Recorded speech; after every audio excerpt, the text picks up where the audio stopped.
Sammy in England, who says that you have experience with supernatural entities, jinn, who are mischievous beings made of fire. Oh, cool. Can't wait. Oh, good God. I did not think that I would actually get on the show. I was like, no, it's the end. I didn't know how much rejection I could take today, but thank you. Thank you for taking my call. Sure. So what have you experienced, and how can we verify this?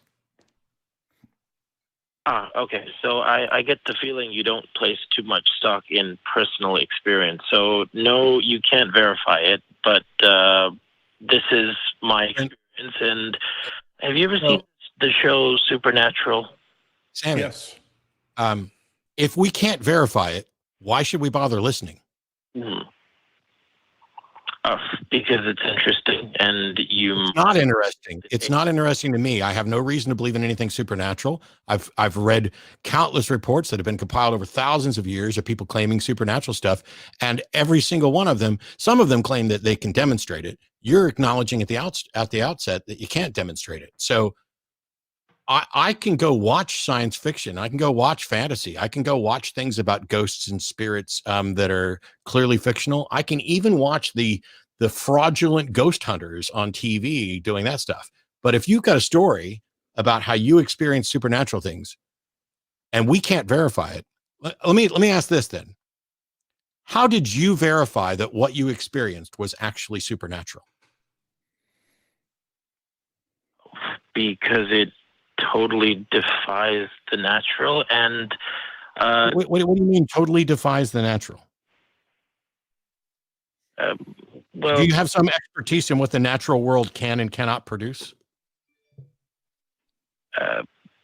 A disembodied mind. A disembodied mind? So what did you experience? No, a disembodied mind. Okay, so I was 13, and between the ages of 13 and 21, I was tormented by this entity. And my first experience with it was I got up in the middle of the night, and I saw this tall figure just standing in the corner of the room. And it wouldn't be until years later that I actually knew what this was. At the time, I was just freaking out. And it was about 6 feet 8 inches tall, had a hood, white hands, and it literally pulled me out of my body so that I was drifting towards it. And okay, so let me back up real quick. You mentioned that the show Supernatural. Had you just watched the show and it had a jinn in it? No, Jim. How do you know that you were pulled out of your body? How do you know this wasn't a dream, a hallucination, a mental aberration? How did you rule out naturalistic explanations? These occurred consistently over the course of 7 years.